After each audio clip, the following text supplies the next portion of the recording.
indicated the possibility of the country holding a referendum 12 months before the national polls as required by law.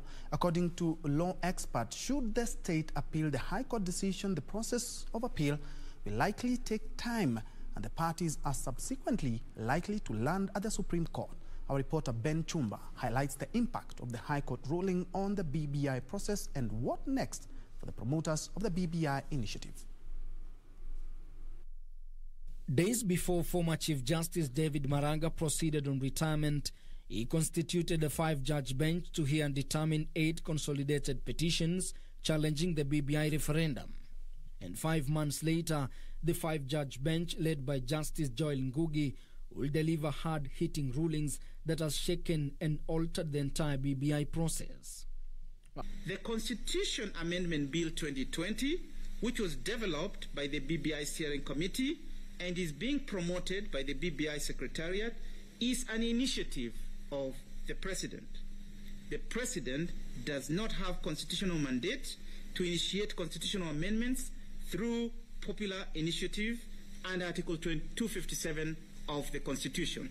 We expected a win, but not of this magnitude.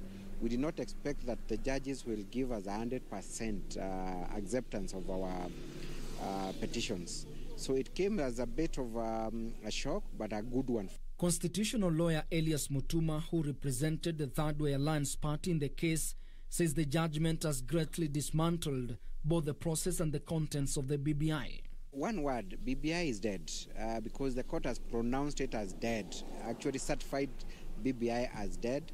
In fact, not even dead, I would say stillborn, because they said from the very beginning, from inception, from the collection of signatures, from the debates to the county assemblies, debates to the National Assembly, the manner in which the president, established BBI task force to the secretariat, it was all flawed.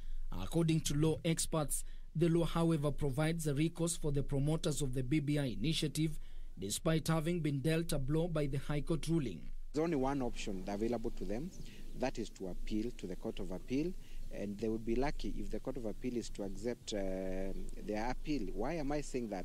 Out of the 26 issues that were held by the 5-judge bench, all of them succeeded. I mean, I do not see the Court of Appeal departing from the judgment of the 5-judge bench because it was a well-thought decision. Even if the higher court overturns the decision of the High Court, legal experts argue the process of appeal will likely take time, consequently complicating the possibility of the country holding a referendum 12 months before the 2022 general elections as required by law.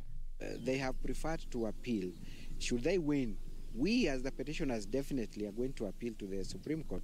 And should they lose, I do not see them just settling and agreeing that the Court of Appeal is the final arbiter. They will still go to the Supreme Court. There's a possibility that this matter moves to the Apex Court. The Supreme Court has no issues as to quorum, as any odd numbers may listen to the issue, but it would be prudent for such a great matter of public importance and wait to be determined by the whole Supreme Court bench.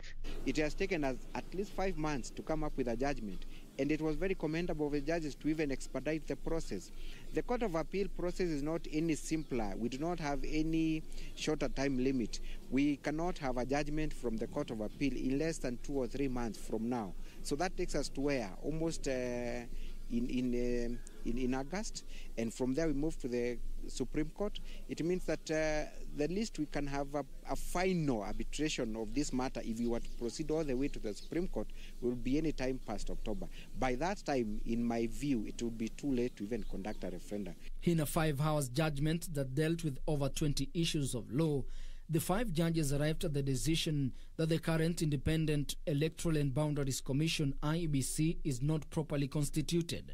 Experts argue that the finding put the fate of several by-elections conducted by the Commission in the balance should they be challenged in court. That means that any business that they conducted in the last few years after the resignation of the other 3 commissioners, that decision in itself is questionable. So it would mean that those by-elections are questionable. As to the other by-elections that are still pending, I would even doubt, because you see, a permanent injunction was issued to proceed So IBC cannot even purport to proceed with any business until it is properly constituted. But even as the verdict continues to elicit mixed reactions, the High Court has put a stronger marker as a progressive and transformative court. Ben Chumba, reporting for Channel 1 News.